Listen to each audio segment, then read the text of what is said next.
आप इस वीडियो को ज़्यादा से ज़्यादा शेयर करें और यूट्यूब पर जाकर हमारे चैनल को सब्सक्राइब कर लें, फेसबुक पर जाकर भी फॉलो जरूर करें। नमस्कार, तेज हरियाणा से गुरविंदर पन्नू। आज करीब 1.25 साल के बाद दिवाली में प्रधान उप प्रधान यानी कि चेयरमैन को लेकर चुनाव होना था, लेकिन तमाम अटकलों के बीच चुनाव नहीं हो पाया है और अब कांग्रेस समर्थित तमाम पार्षद और अनिलों ने एक मंच पर आकर बीजेपी के तमाम पार्षदों पर, तमाम नेताओं पर कड़े आरोप जड़े हैं कि इस चुनाव को एक तरीके से हाईजैक किया गया था और उनको लगता था कि उनकी मेजोरिटी नहीं बन पा रही, इसी वजह से वहां पर जो पीठासीन अधिकारी थे वो नहीं पहुंचे हैं। और ऐसे में विधायक की तरफ से भी आरोप लगाए गए हैं कि सत्ता का दुरुपयोग किया गया है, जहां पर जानबूझकर ऐसा किया गया कि उनकी तरफ से सांसद भी नहीं पहुंच पाई और बीजेपी के तमाम पार्षदों ने उस केंद्र से दूरी बनाकर रखी। मेरे साथ पूरा सबसे अच्छी बात यह है कि तमाम बीजेपी के वो पार्षद अब खुले तौर पर सामने आए हैं अपना पक्ष रखने के लिए, और अच्छी बात है। लोकतंत्र में एक सबसे बड़ा मजबूत तरीका है कि आपको अपना पक्ष रखने का भी अधिकार है। लेकिन जिस तरीके से कांग्रेस ने कटघरे में लाकर आज बड़े आरोप जड़े हैं, जहां पर विधायक मौजूद रहे और तमाम जो कांग्रेस के पार्षद थे वो भी उस मीटिंग में थे जहां पर आज चुनाव होना था, लेकिन ईवीएम मशीनें भी लगी रहेगी क्योंकि वहां पर जो प्रिजाइडिंग ऑफिसर एसडीएम साहब थे वो इस मीटिंग में नहीं पहुंच पाए। तो मेरे साथ तमाम पार्षद हैं बीजेपी के, इनसे पता करेंगे हम कि क्या बीजेपी वाकई में ही स्ट्रांग है या फिर आज भागते हुए क्यों नजर आई, ऐसा कांग्रेस क्यों कह रही है कि बीजेपी के तमाम पार्षद इसलिए भागे वहां से, उन्हें डर था कि शायद उनकी आज यहां पर जीत नहीं होने वाली। और सवाल कुर्सी का था, लालच कुर्सी का था। लेकिन तमाम सवालों के लिए बीजेपी की तरफ से मंडल अध्यक्ष गौरव मोंगा जी। मोंगा साहब, आपने रातों रात एक विकेट भी गिराया था कांग्रेस का, लेकिन फिर जब इतनी अच्छी पिच आपके लिए तैयार थी, आप इतनी अच्छी बॉलिंग कर रहे थे, तो फिर आज मैदान क्यों छोड़ दिया सर? पिच हमारी पन्नू जी अभी भी तैयार है। हमें तो इंतज़ार है कि वो एसडीएम महोदय कब तंदुरुस्त हों और दोबारा तारीख निकले और हम दोबारा चेयरमैन की कुर्सी पर काबिज हों हमारा पार्षद।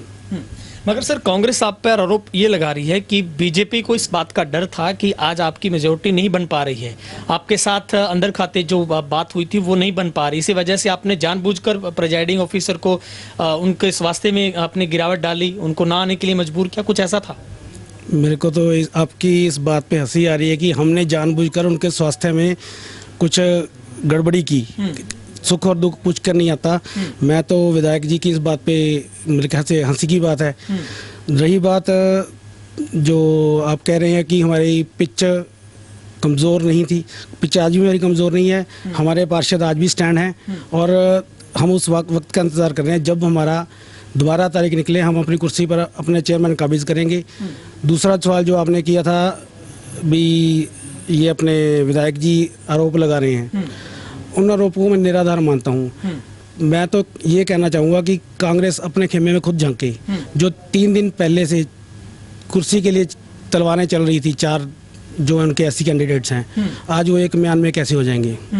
मैं तो ये मेरा उनसे सवाल है कि वो आज उन्होंने जो तो दिखाने की कोशिश की, हमारे पास 12 पार्षद हैं, वो 12 पार्षद 12 कुर्सियों पर जरूर बैठे थे, पेटी जब खुलती पता तो तब चलना था।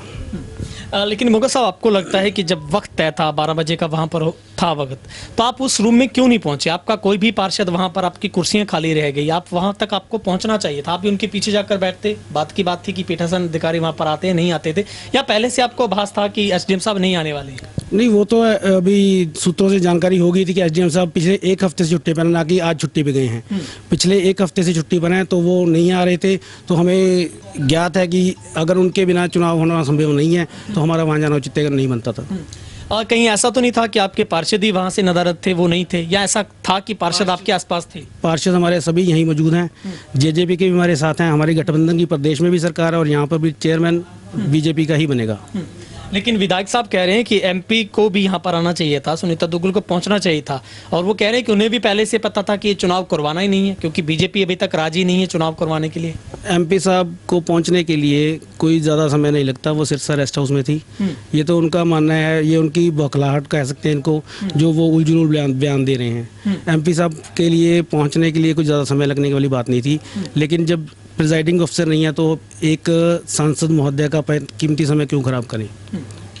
मगर सर, वहां पर खुले तौर पर आईएनएलडी ने कांग्रेस का समर्थन खुले तौर पर कर दिया है। कांग्रेस के पास 10 पूरे हो रहे हैं और 3 आईएनएलडी ने साफ तौर पर कहा है कि हमारी मेजोरिटी पूरी है, हमें किसी तरह की कोई घबराहट नहीं है। आपको लगता है कांग्रेस और आईएनएलडी एक पत्ते के ऊपर बैठे हैं, कोई इशू नहीं है? ये तो 2-4 घंटे की बात थी उनकी। आपने शायद उनके जो रिकॉर्डिंग की उसमें देखा, उन्होंने कांग्रेस और इनेलो गठबंधन का नारे लगाए और टेकचंद छाबड़ा ने कहा ये गठबंधन अभी यहीं तक का है, वो बाहर जाकर बेफर जाते। वोट पड़ने के समय पता लगता कि पोलिंग के टाइम वोट किसको पड़ रहा है। चलिए, हमारे साथ तमाम पार्षद भी हैं और बाकी साहब से भी हम बातचीत करते हैं सभी से। सर, आपको लगता है बीजेपी में वो मजबूती है जिसके लिए कोई डर नहीं था? आप वहां पर गए क्यों नहीं? मैं गया था, वहाँ पे था, ऐसी बात नहीं मैं गया नहीं, वहाँ पे गया था। मेरे 1-2 बड़े आदमी से बात भी हुई है, वो कह रहे भी चांस नहीं है। फिर वहाँ बैठ के अंदर कमरे में मैं क्या करता। रही बात बीजेपी की, बीजेपी में एक अनुशासित पार्टी है, इसमें किसी ने सवाल नहीं उठाया कि मैंने प्रधान बनना है या उप प्रधान बनना है। जो हमारे नेता कहते या जिसमें काबिलियत होती हम उसको प्रधान बनना। अभी वो कहते हैं, हमारे एमएलए साहब ने आरोप लगाया है कि इन्होंने पावर का आरोप लगा के, पावर का दुरुपयोग करके पीटीसी अधिकारियों को बीमार कर दिया। मेरी भगवान से प्रार्थना है कि उनको स्वस्थ रखे, जल्दी ठीक हो, वो दोबारा आए। लेकिन एमएलए साहब से एक बात पूछना चाहता हूँ, अगर हम जब पावर में आके तारीख पोस्टपोन करा सकते हैं, फिर तारीख हम निकलवाते ही क्यों? ऐसा मौका ही क्यों आने देते भी तारीख निकले बाबू जी? लेकिन वो कहते हैं कि उन्होंने लगातार विधानसभा में इस बात को उठाया और बड़ी मुश्किल से ये दिन देखने को मिले थे कि 1.25 साल के बाद ये दौर देखा कि दोबारा से कुर्सी का चुनाव होगा। लेकिन कहते हैं कि बीजेपी को कुर्सी से मोह ज्यादा है, इसलिए डर रहे हैं कि कुर्सी हाथ में आएगी भी या नहीं आएगी। बाबू जी, हम बिना कुर्सी के भी, अगर आप मानते हो कि हम पावर में हैं, ऊपर हमारी सरकार है, तो हमें पावर में बिना कुर्सी के भी काम करवा सकते हैं और काम हो रहे हैं। पन्नू जी, आपको पता हो शायद, जब की कमेटी बनी है आज तक एक ही टाइम में 12 करोड़ के काम कभी नहीं चले। अब 12 करोड़ के काम चल रहे हैं। सारे शहर में नई लाइटें लग रही हैं। जो पहले बात की लाइटें लग रही थी ना, ये 25 वाट की है, ये 10 वाट की है, ये 5 वाट की है। अब गलियों में 45 वाट की, मेन रोड पे 72 वाट की, और सभी एक ही तार, एक ही स्विच, एक बोर्ड का। जो अब लग रहा है ना, टाइम जरूर लग रहा है। देखो कभी कब काम होता है तो लाइट लगती है। 4.5 करोड़ कोई थोड़ी अमाउंट नहीं होती। 4.5 करोड़ कोई थोड़ी अमाउंट नहीं होती भी एक ही दिन में करते। 4.5 करोड़ की लाइटें लगवानी हमने कोई वो ऐसे नहीं करना बिखेर देना, उसकी लाइटें लग रही हैं। आप हाईवे पे देखो, आज भी लाइटें लग रही है, सारे वार्डों में लग रही हैं। कॉलोनी रोड पे आज लाइटें लग रही हैं, उनका कनेक्शन हो रहा है बाबू, तो काम हो रहा है। रामबाग रोड, सारी जनता कितनी देर से दुखी थी बाबू जी। शव यात्रा में भी लोग ऐसे चलते थे डगमगाते हुए। आज उस वो रोड A1 बन गई। अब रामबाग के अंदर ना, ये मेन रोड से रामबाग के अंदर तक हम रोड बना रहे हैं। ये हरियाणा सरकार की ही देन है, खट्टर सरकार की। उन्होंने कह रखे भी आप कम से कम शव यात्रा तो आसान करो, आप अपने पैसे से अंदर रोड चाहो। कांग्रेस विधायक और तमाम पार्षदों ने ये आरोप लगाया कि बीजेपी के खेमे में जितने भी पार्षद थे और बीजेपी के नुमाइंदे इसलिए डर रहे थे, इसलिए वो अपने आप को जस्टिफाई नहीं कर पा रहे थे कि इस चुनाव को करवाएं, क्योंकि उन्हें इस बात का डर था कि उनके ही पार्षद कांग्रेस को वोट करेंगे। आपको लगता है आप में से किसी का जमीर कांग्रेस के साथ था? हमारा जमीर कांग्रेस के साथ होता तो फिर कांग्रेस छोड़ के इधर क्यों आते? फिर कांग्रेस में तो बैठे थे पन्नू जी। ठीक है। फिर अगर कांग्रेस के साथ जमीर ही था हमारा, फिर उन्हीं लोगों की गोदी में जाके बैठना था, तो वो घर छोड़ के क्यों आते? वो वहाँ पे हमें लगा भी आदमी की तो सुनवाई नहीं है। जबकि ये तारीख निकली है ना, जबकि हर रोज मीटिंगें होती थी प्रधान पद के लिए। वो कहता था तू ऐसा है, तू ऐसा है, तू तेने को प्रधान क्यों बना रहे? मैं सीनियर हूँ, कोई कहता मैं ज़्यादा पढ़ा लिखा हूँ, कोई कहता मैंने बाद में पूरा काम करवाया। अरे भैया, बनना तो एक ने था। अगर ऐसी काबिलियत थी चारों में अंदर, तो फिर पहली सरकार भी क्यों गिराई? मगर साहब, कोई चेयरपर्सन को लेकर भी विवाद था। आपको लगता है कि इसमें भी आपके लिए कुछ छीना झपटी वाला जैसा काम था कि चेयरपर्सन के लिए कौन राजी हुआ, या फाइनल था सब कुछ? हमारे पार्टी में हमारा पार्टी में चेयरपर्सन तय है।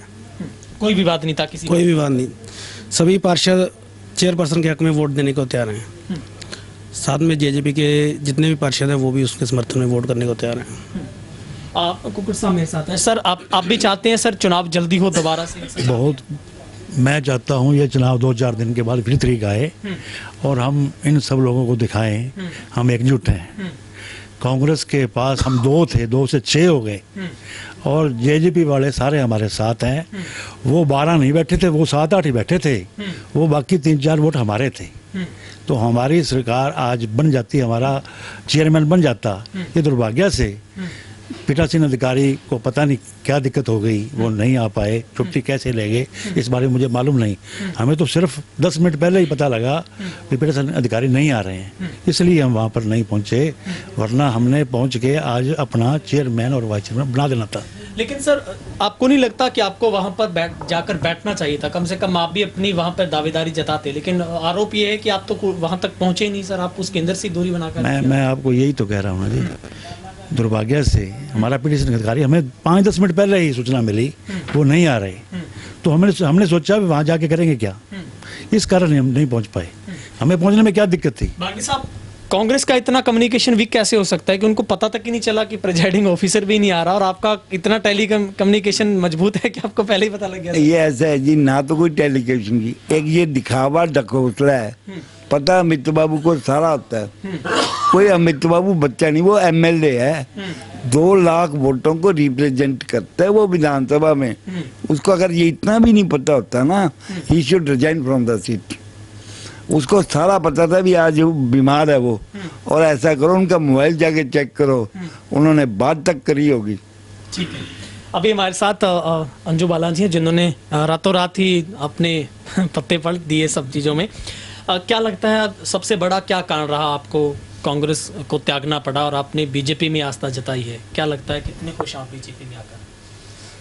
खुश हूँ मैं बीजेपी में आकर, क्योंकि मेरे को रातों रात इसलिए पत्ते पलटने पड़े कि 4 साल हो गए वार्ड में कोई काम नहीं हो रहे। ठीक है, 1 साल के लगभग हमारा एमएलए साहब को बने हुए भी हो गए, उन्होंने आके भी हमें एक बार भी नहीं पूछा कि आपके वार्ड की क्या डिमांड है। कभी हमारा वार्ड देखा तक नहीं उन्होंने। ठीक है, इलेक्शन में जरूर हम साथ गए हैं, उसके बाद किसी ने हमारी पूछताछ नहीं की है। इन लोगों ने मुझे विश्वास दिलाया कि हम आपके वार्ड के जो 4 सालों में काम नहीं हुए वो हम 6 महीने में करवा देंगे। बलजीत सर, आप क्या कहना चाहेंगे? क्या लगता है चुनाव की अब अगली डेट कब डिसाइड होगी? कोई कुछ इंतजार है? आपको भी लगता है कि बहुत जल्द होना चाहिए? बिल्कुल सर जी, हम तो इंतजार ही कर रहे हैं, बैठे वेट कर रहे हैं कि कब डेट आए थे, कब हमारा कैंडिडेट मान लो प्रधान और वाइस प्रधान बढ़े। तो सर उनका तो भरना नहीं था, क्योंकि वो जो सरकार गिराने वाले 3 पार्षद थे उसमें वो बैठे ही थे अंदर जाके, उनको लालच दिया गया था कि तीनों को प्रधान बनाएंगे, इसलिए जाके बैठ गए।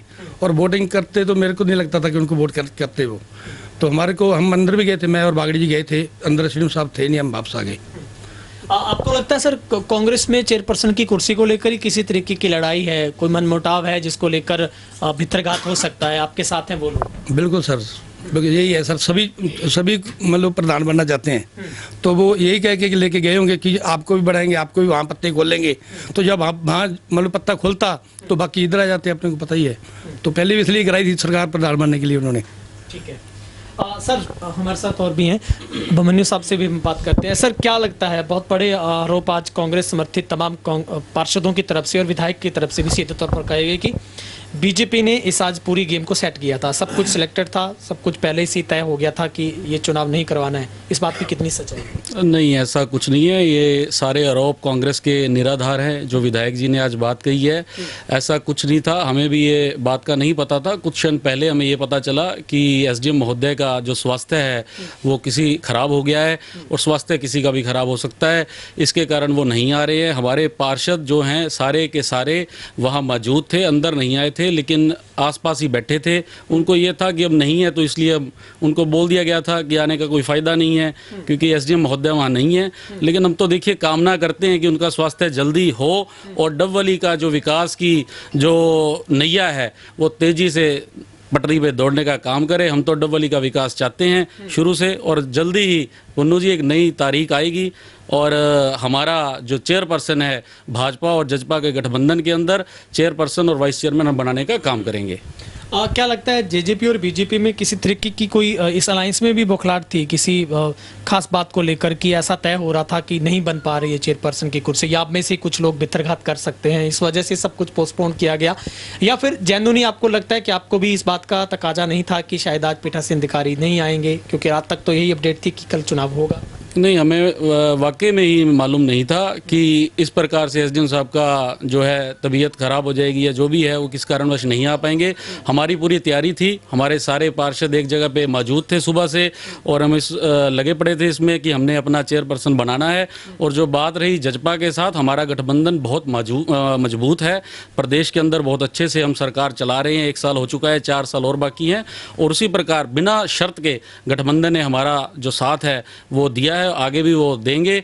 और जो चेयरपर्सन और वाइस चेयरमैन है उसमें कोई भी नहीं, जो हाईकमान तय करके हमें महागठबंधन हमारा भेजेगा वो उसको हम चेयरमैन बनाने का काम करेंगे और वाइस चेयरमैन बनाने का काम करेंगे, और जो डबवली के रुके हुए विकास कार्य हैं उनको पूरा करने का काम करेंगे। जी, हमारे साथ पार्षद साहब जी में। सर, आपको क्या लगता है, आप कितने तैयार हैं इस चुनाव के लिए और कितना अपने आप को मानते हैं, मजबूत दावेदारी रखते हैं कि आपकी जीत होगी, चेयरपर्सन आपका ही होगा? हम पूरी तरह से तैयार हैं। सारे पार्षद 6 के 6 बैठे हैं, 4 हमारे उधर भी बैठे हैं, बाकी कांग्रेस में बैठे हैं। कोई ऐसी कमजोरी वाली बात नहीं थी, ये तो प्रोजाइडिंग ऑफिसर नहीं पहुंच पाए, इस कारण हो गया। अब डेट आती है जल्दी, हम सारे तैयार हैं, एक मुट्ठी में है, कोई किंतु परंतु नहीं है, कोई हमारी चेयरपर्सन की लड़ाई नहीं है, कोई वाइस चेयरमैन की नहीं। मतलब आपको लगता है कि आपकी कुछ वोटर हैं जो आपके लिए वो कांग्रेस में बैठे हैं? हाँ, बैठे हैं हमारे, बिल्कुल आएंगे। लेकिन कांग्रेस और आईएनएलडी की एकजुटता कैसी नजर आ रही है सर? नहीं, एकजुटता है, लेकिन वहाँ पे कुर्सी की लड़ाई है।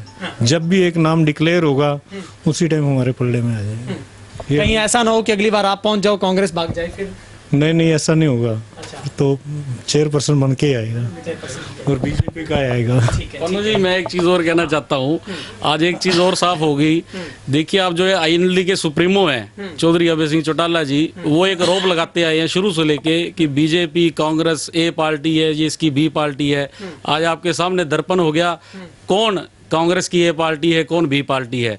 देखिए, भारतीय जनता पार्टी का एक अपना वजूद है, एक बहुत राष्ट्रीय स्तर की पार्टी है, तो ये किसी के डिपेंडेंट नहीं है, ये अपने दम पे सरकार चलाना जानती है और चला के दिखाएगी। ये आज चेहरे आपके सामने साफ हो गए। आज वो इनेलो के सभी पार्षद कांग्रेस के साथ खड़े थे जो कल तक कांग्रेस पे आरोप लगा रहे थे, तो आज ये आपके सामने सारा दर्पण हो चुका है, शीशे का शीशा हो चुका है, और आने वाले समय में दूध का दूध पानी का पानी आपके सामने हो जाएगा कि चेयरपर्सन भारतीय जनता पार्टी का बनता है या कांग्रेस का बनता है। जो साहब, कितनी बेसब्री से इंतजार है सर किस चीज़ का जी? ये चुनाव हो जाए जल्दी से? मैं तो कहता हूँ कल ही हो जाए जी। अच्छा, कल ही हो जाए? हाँ। आपको लगता है बीजेपी के साथ जो जेजेपी भी है, सबका मेजोरिटी आपकी बनती है पूरी? मेजोरिटी में बैठे थे जी, सारे इकट्ठे ही बैठे थे और कुछ ही दूरी पे बैठे थे। तो हमारे को तो फोन का इंतजार था कब एसडीएम साहब आए और हम कब चले, इकट्ठे बैठे थे। ठीक है, तो ये तमाम मेरे साथ बीजेपी के पार्षद जुड़े थे और अंजू बाला जी से भी हमारी बातचीत हो पाई, और बागड़ी साहब भी एक आखिरी। हाँ सर, क्या कहना चाहते हैं? सर, आपने बार बार कई बार ये बात उठाई, ये भी आपके 6 महीने बाकी, आप क्या करोगे?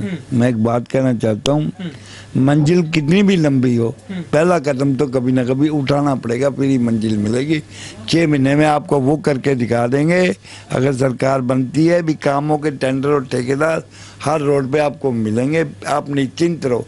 आप लोग एक आप चौथा स्तंभ हो, आप हमारा साथ दो और काम ऐसा करके दिखा देंगे भी, आप देखोगे वाकई बीजेपी ने काम किया है। जी, बहुत अच्छी बात है। तो ये तमाम मेरे साथ पार्षद जुड़े थे और जिस तरीके से आरोप लगाए गए थे आज उस हाउस के अंदर, जिस तरीके से कांग्रेस ने कटघरे में तमाम बीजेपी के पार्षदों को, नेताओं के ऊपर आरोप लगाए थे, उनके ऊपर अपना पक्ष साफ जाहिर किया है कि उनकी तरफ से भी कोई ढील नहीं थी, तमाम पार्षद तैयार थे, लेकिन पीठासीन अधिकारी के बगैर ये चुनाव नहीं हो सकता था। बीजेपी के तमाम पार्षदों को, तमाम नेताओं को ये सुबह से ही अलर्ट हो गया था कि आज बीजेपी तमाम चाहे वहां पर पार्षद पहुंचे मगर वहां पर एसडीएम साहब नहीं पहुंच रहे, लेकिन कांग्रेस ये कह रही है कि ये सब कुछ सिलेक्टेड था, यानी कि पहले से सब ये पूरी रणनीति बन चुकी थी कि आज के इस चुनाव में क्या होगा। मगर जिस तरीके से बीजेपी ने अपना दावा ठोका है, जेजेपी के तमाम पार्षद जो एकजुट होकर इस मंच पर आए हैं, लेकिन अब सबको बेसब्री से डबवाली की तमाम आवाम को इस बात का इंतजार है कि जल्दी से दोबारा से इसकी डेट कब अनाउंस होती है और इस कुर्सी की जंग में कौन जीत पाएगा। दरअसल डवाली में विकास कार्यों को लेकर दोनों ही पार्टियों के तमाम दिग्गज नेता हैं वो अपना अपना दावा जता रहे हैं कि अगर उनकी चेयरपर्सन की कुर्सी उनके हाथ में आती है तो निश्चित तौर पर डवाली में बहुत तेजी के साथ विकास कार्य होंगे। लेकिन अब तमाम अटकलें दोबारा इसी डेट को लेकर है कि अब दोबारा से वोटिंग कब होगी। डवाली से कैमरा पर्सन हेमराज बेट के साथ गुरविंदर पन्नू, तेज हरियाणा।